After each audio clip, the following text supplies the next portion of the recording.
بسم اللہ الرحمن الرحیم۔ صحیح البخاری حدیث نمبر 7284۔ حضرت ابو ہریرہ رضی اللہ تعالی عنہ نے فرمایا، زکوٰۃ کے منکرین سے حضرت ابو بکر رضی اللہ تعالی عنہ کا اعلان جنگ۔ حضرت ابو ہریرہ رضی اللہ تعالی عنہ روایت کرتے ہیں کہ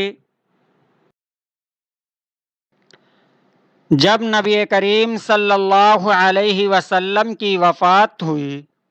اور آپ صلی اللہ علیہ وسلم کے بعد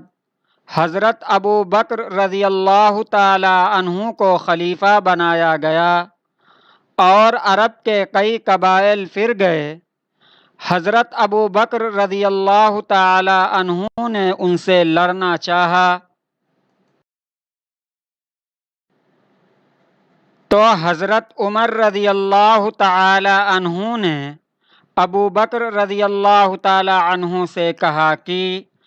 آپ لوگوں سے کس بنیاد پر جنگ کریں گے، جبکہ نبی کریم صلی اللہ علیہ وسلم نے یہ فرمایا تھا کہ مجھے حکم دیا گیا ہے کہ لوگوں سے اس وقت تک جنگ کروں جب تک وہ کلمہ لا الہ الا اللہ کا اقرار نہ کر لیں۔ پس جو شخص لا الہ الا اللہ کا اقرار کر لے تو میری طرف سے اس کا مال اور اس کی جان محفوظ ہے، البتہ کسی حق کا بدل ہو تو اور بات ہے، اور اس کے باقی اعمال کا حساب اللہ تعالی کے حوالے ہے۔ لیکن حضرت ابو بکر رضی اللہ تعالی عنہ نے کہا کہ واللہ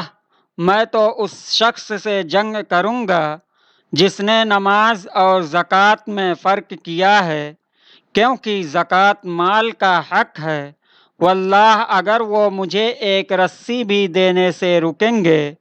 جو وہ رسول اللہ صلی اللہ علیہ وسلم کو دیتے تھے تو میں ان سے ان کے انکار پر بھی جنگ کروں گا۔ حضرت عمر رضی اللہ تعالی عنہ نے کہا، پھر جو میں نے غور کیا تو مجھے یقین ہو گیا کہ اللہ تعالی نے حضرت ابو بکر رضی اللہ تعالی عنہ کے دل میں لڑائی کی تجویز ڈالی ہے، تو میں نے جان لیا کہ وہ حق پر ہیں۔ صحیح البخاری حدیث نمبر 7284۔